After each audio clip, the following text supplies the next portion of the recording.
Olá, boa noite. Está preso o suspeito que esfaqueou a esposa e as duas enteadas em Santa Maria de Jetibá. Uma delas morreu. Valdemir Plaster foi preso a 20 quilômetros do local do crime. Ele estava abrigado na casa de parentes na localidade de Alto São Luís, em Santa Maria de Jetibá. O suspeito não resistiu à prisão. A tragédia, gente, aconteceu neste domingo. Mãe e filha continuam internadas em estado grave.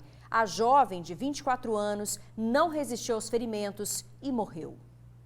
Dona Mariana está sem acreditar na tragédia que se abateu sobre a família dela. Nós não acreditamos ainda. Eu tenho que ver elas no caixão para eu falar isso é verdade. Até agora eu falo que é mentira. As meninas que ela se refere são as sobrinhas Angélica e Fernanda Otto Hammer, de 24 e 14 anos. Ambas foram esfaqueadas pelo padrasto, Valdemir Plaster, de 46 anos, na tarde de domingo. O crime aconteceu no distrito de Alto São Sebastião, que fica em Santa Maria de Jetibá, município distante cerca de 64 quilômetros de Vitória. Assim que as enteadas viram o padrasto batendo na mãe aqui embaixo com o enxadão, elas desceram esse morro correndo e vieram aqui para tentar ajudar a mãe. Entraram e lá dentro já viram que a mãe estava ferida. O padrasto estava com a faca, acabou por agredir as duas também. A de 14 anos saiu daqui bastante lesionada e veio cair, exatamente aqui nesse ponto. A de 24 anos, também ferida, andou um pouco mais e caiu ali. A mãe delas, também esfaqueada, acabou subindo o morro aqui e indo parar perto daquela betoneira. Agora, gente, a de 8 anos, que é só filha do agressor com a vítima, essa menina, desesperada em ver as irmãs no estado que estavam e a mãe também, desceu correndo por esse barranco aqui e foi lá embaixo pedir ajuda aos vizinhos. Ele chegou desesperado lá embaixo pedindo ajuda, chorando, que tinha duas meninas caídas no terreiro aqui esfaqueadas. Diz que ele chegou a ver o agressor indo com a faca na mão, só que ele ficou com medo dele fazer maldade com ele também, ele desceu correndo, desesperado, chorando. Angélica e Fernanda foram esfaqueadas tentando defender a mãe, que estava sendo agredida com esse enxadão pelo padrasto. A mãe, Evanilda Otto Hammer, de 45 anos, também foi atingida por uma facada nas costas. Meu tio lá embaixo estava gritando e a minha filha falou assim que o Valdemir estava batendo na mulher dele de machado. Eu já vim correndo para socorrer a Anitta. Ela desceu esse morro, cheguei lá embaixo na casa do meu tio, eu já peguei ela, levei até na minha casa. Ela estava muito ferida? Ela estava ferida aqui, assim. Muitas facadas? Só uma facada. Então quem levou a pior foram as filhas? Quem levou as piores foi os filhos. Dentro da casa, o sangue das vítimas estava por toda parte.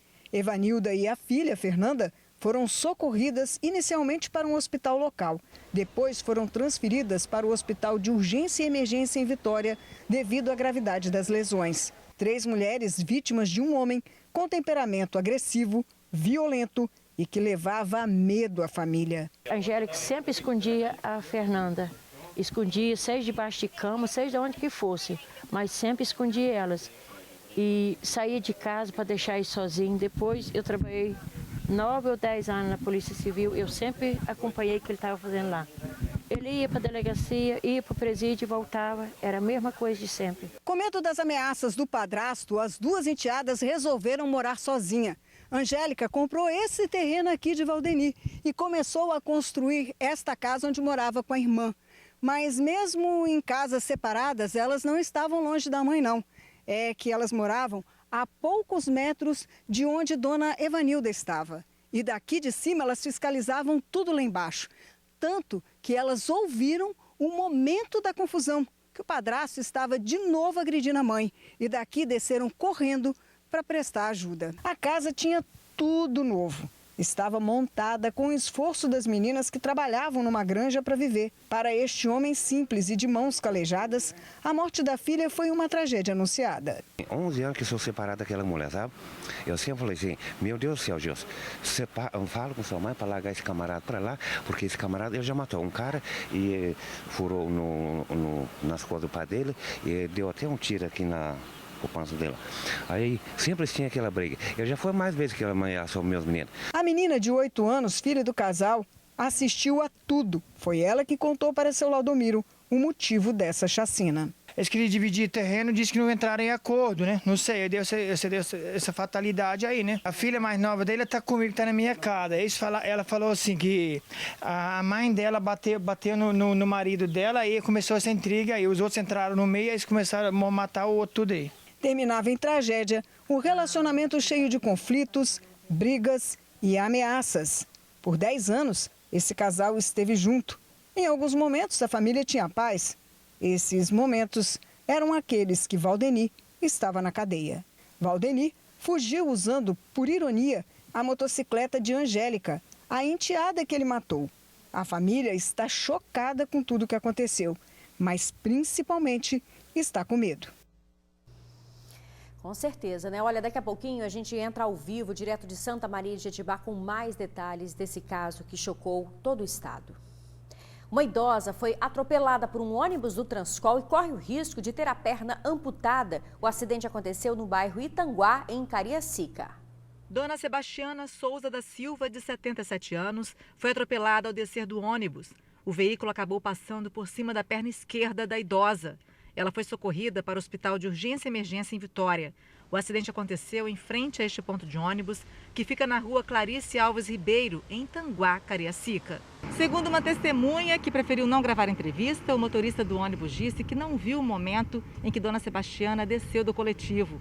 Alguém ainda teria gritado para ele. Ele deu ré, mas a idosa já havia sido atropelada. Rubiana trabalha próximo ao ponto de ônibus e conhece a vítima. E diz que uma pessoa gritou, pode sair, mas ela estava ainda no ônibus. Ela estava consciente? Estava conversando, ela estava bem conversando. Acho que porque estava em adrenalina ainda, né, estado de choque. Dona Sebastiana mora com a filha nessa casa, que fica a poucos metros do local do atropelamento. A neta, muito abalada, preferiu não gravar a entrevista. Rubiana disse ainda que esse não foi o primeiro caso no local. A sogra da minha cunhada também aconteceu a mesma coisa. O motorista saiu, só que eles não têm visão, né? Ela acabou caindo do ônibus também, na hora que o motorista foi saindo. Ela acredita que se tivesse cobrador no ônibus, evitaria esse tipo de acidente. Porque eles batiam, né? Esperava todo mundo descer, batia, avisava, né, que poderia sair. Os motoristas não têm visão, na realidade eles nem têm culpa, né? Olha, o GV Bus disse que a empresa responsável pelo coletivo está apurando as circunstâncias do acidente e que está em contato com a família. Agora, olha só essa correria registrada após uma festa em Vitória. Essa confusão aconteceu no final de semana no bairro Joana d'Arc. Um homem atirou várias vezes para o alto após uma briga com a mulher. O vídeo mostra o desespero dos clientes que estavam no bar. A correria aconteceu após um homem atirar várias vezes para cima. Repare que tem gente caída entre as mesas e cadeiras. Segundo testemunhas, o suspeito, por ciúmes, havia brigado com a mulher e efetuado os disparos. Um dos tiros atingiu essa casa. O bar fica na rua Tiro Esperandil, em Joana d'Arc, Vitória. Nós tentamos conversar com o dono do bar, mas fomos informados que ele não está aqui no local. E segundo os moradores, os eventos acontecem há mais de 2 anos. Mas nos últimos 3 meses, o movimento aumentou. E também a música ficou mais alta. E isso até as 3, 4, 5 horas da manhã. Som alto e o pessoal conversando alto na porta na calçada da gente. Esse morador, que preferiu não mostrar o rosto, conta ainda que não consegue dormir no final de semana. Além disso, ele fez um vídeo desse veículo amassado e fezes na rua. Outros problemas comuns após os eventos no local. É o dia que você quer para ficar mais tranquilo, você tem dia que 1, 2 horas da manhã eu estou na beira do portão vendo o que está acontecendo. A última festa contou com 3 atrações musicais. Uma das bandas postou esse vídeo. O local estava lotado. Luiz Carlos é o presidente do movimento comunitário de Joana d'Arc.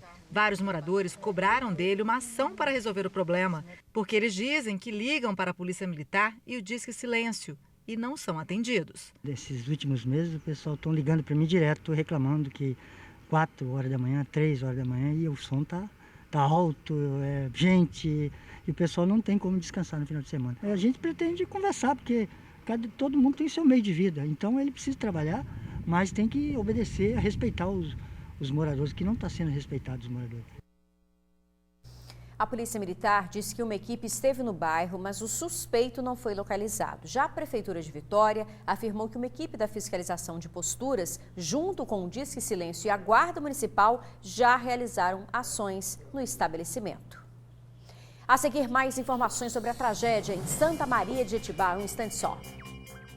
Voltamos a falar da tragédia que abalou a cidade de Santa Maria de Jetibá. O corpo de Angélica Hammer já está sendo velado. Vamos para lá ao vivo com o nosso repórter Yuri Demuner. Yuri, boa noite. Toda a comunidade está muito comovida com essa tragédia, né? Boa noite.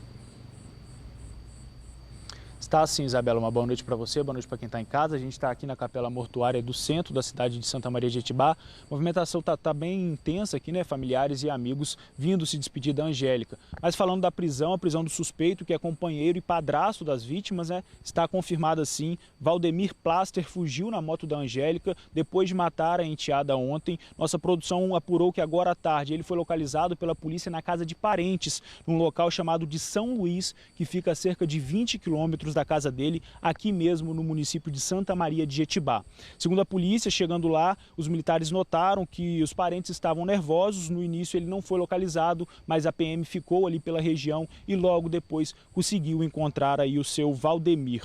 Ele disse para a polícia que não sabia o que tinha acontecido e que tinha abandonado o veículo da Angélica, né, a moto, né, a motocicleta, numa região de mata próximo da casa dele. A polícia ainda nem encontrou o veículo, não teve esse tempo, mas a prisão do suspeito foi realizada. Ainda segundo a apuração da nossa produção, esse homem tem 46 anos e já tem várias passagens pela polícia, por homicídio, tráfico de drogas e também pela Lei Maria da Penha, inclusive com a dona Ivanilda. A gente continua aqui na cidade, né? Vou pedir para o Diego mostrar a movimentação na capela mortuária. Fica bem ao lado do cemitério da cidade. Os parentes, os familiares estão se despedindo aqui da Angélica. A mãe e a filha de 16 anos continuam internadas no Hospital Estadual de Urgência e Emergência de Vitória. Pela manhã, até os familiares tinham recebido a notícia de que as 3 mulheres estavam mortas, mas a confirmação mesmo é apenas da morte da filha mais velha, que é a Angélica, e as outras 2 continuam internadas. Conversei com alguns familiares aqui rapidamente, eles disseram que a mãe está num estado um pouco melhor, que amanhã mesmo já deve ir para o quarto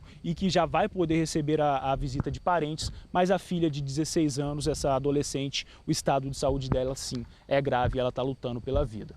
São essas informações, Isabela. O caso chocou a cidade aqui em Santa Maria de Jetibá, a movimentação é grande, a comoção também, e choca, na verdade, né, o estado inteiro. São essas informações, eu volto com você no estúdio, qualquer novidade eu volto a te chamar. Perfeito, Yuri, obrigada pelas informações, que agora este homem fique preso, né? Pague pelo crime que cometeu. Muito obrigada, viu?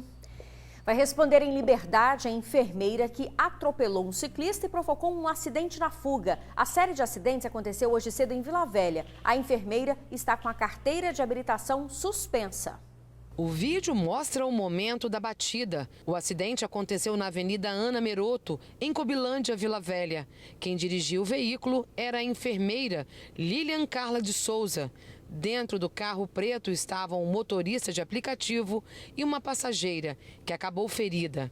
Ela recebeu os primeiros atendimentos no local do acidente. Essa rua aqui, onde tem a placa pare aqui, ela entrou de vez na minha frente. Eu fiquei sem reação, não tive nem o que fazer. Bati na parte lateral do carro dela aqui, meu carro perdeu o controle, que foi uma porrada forte, né, do jeito que ela entrou, e eu estava vindo também na pista aqui. E a única coisa que eu vi na minha frente foi o poste, tentar tirar o carro do poste. Acabei batendo no muro aqui também, porque o carro perdeu o freio, perdeu a estabilidade, furou os pneus também. Segundo a guarda municipal, a motorista do carro chumbo fugia depois de ter atropelado um ciclista na rodovia Caso Lindenberg, minutos antes. Na hora que ela saiu ali naquela saidinha, ela acabou atingindo o ciclista que passava bem em frente. Ao invés de parar para poder prestar socorro, a mulher fez o quê? Fugiu do local do acidente. O ciclista foi socorrido pelo SAMU. De acordo com testemunhas, a enfermeira teria saído do local do atropelamento em alta velocidade. O vídeo mostra que ela nem para ver se dá para entrar na rua, quando acerta em cheio o carro que trafegava na via principal. O impacto da batida foi tão forte que os airbags dos 2 veículos abriram. Policiais do Batalhão de Trânsito estiveram no local e descobriram que a motorista que dirigia o carro chumbo está com a carteira suspensa pela 2ª vez. A primeira aconteceu em 2015 e a segunda no ano passado. Como estava ferida no rosto, a mulher foi socorrida para um hospital da região e será encaminhada à Delegacia Regional de Vila Velha, onde o flagrante foi registrado. A Polícia Civil diz que a enfermeira foi encaminhada à delegacia e autuada em flagrante por omissão de socorro, fuga do local do acidente e por dirigir com a habilitação suspensa. Mas ela pagou fiança e foi liberada. Mais de 170 incêndios foram registrados no estado nos primeiros 2 meses deste ano, a maioria em residências. No final de semana, os vizinhos entraram em pânico ao ver o fogo destruindo um apartamento em Vila Velha. O desespero é genuíno. Um cômodo de casa, apartamento ou até mesmo uma residência inteira em chamas. Nesse final de semana, os vizinhos ficaram desesperados ao ver o apartamento pegando fogo. Nossa, tem fogo! Muito, desce! O apartamento que pegou fogo fica no 5º andar deste prédio, na Praia da Costa, em Vila Velha. O edifício precisou ser totalmente esvaziado. Segundo o Corpo de Bombeiros, o incêndio começou na área de serviço e foi alimentado pela quantidade de papel que havia no local. Pois é, segundo informação do Corpo de Bombeiros, nos 2 primeiros meses desse ano, mais de 170 incêndios foram registrados no Espírito Santo. A maioria, para ser mais exato, 48 desses incêndios em casas, em residências e 44 em prédios residenciais com 2 ou mais andares. E olha, dá pra gente de casa ficar bastante atento para tentar evitar esse tipo de situação. Um dos grandes vilões dentro de residência é ar-condicionado e ventilador. Muitas vezes não há manutenção adequada. Percebeu um barulho diferenciado, ventilador, ar-condicionado, percebeu que a fiação dele está superaquecendo, não perca tempo, gente. Procure uma assistência técnica especializada. Tirar alguns equipamentos da tomada também ajuda, assim como evitar os excessos de ligações, as famosas gambiarras. Isso provoca uma sobrecarga e essa sobrecarga leva a um curto-circuito e pode iniciar um princípio de incêndio num desses eletrodomésticos e a partir daí desenvolver um incêndio na sua residência. Um outro ponto importante, não deixe o telefone carregando próximo à cortina, porque caso haja um superaquecimento e esse telefone venha a desenvolver um princípio de incêndio, o tecido da cortina acaba se inflamando, aumenta a proporção do incêndio. Para finalizar, é importante saber se a sua casa precisa de reparos na parte elétrica. Talvez a fiação precise ser trocada para evitar os curtos, a principal causa de incêndios. Se você perceber que lâmpadas estão queimando com frequência, se você perceber que disjuntor tem desarmado com frequência, não perca tempo. Faça uma avaliação com o técnico, porque é necessário, pelo menos uma vez por ano, uma avaliação com o eletricista, com um profissional adequado, se não há risco de um curto-circuito, se não está tendo uma sobrecarga na rede elétrica. A seguir, a vacinação contra a Covid, os idosos já começaram a receber a 4ª dose. Os detalhes em instantes. Começou a ser aplicada a 4ª dose da vacina contra a Covid em idosos. No primeiro dia, recebeu a dose o frei mais idoso do Convento da Penha, o Pedro Engel, que tem 85 anos. A vacinação aconteceu na unidade de Itaquari, em Cariacica, na manhã de hoje. As doses serão distribuídas aos municípios na próxima quarta-feira. Podem receber a 4ª dose pessoas com mais de 60 anos. Ao todo, aqui no Espírito Santo, são cerca de 500 mil pessoas. Todas elas já estão aptas. Lembrando que o intervalo entre a dose de reforço e a 4ª dose é de 90 dias. O TN2 fica por aqui. Muito obrigada pela sua companhia. Tenha uma boa noite. Até amanhã.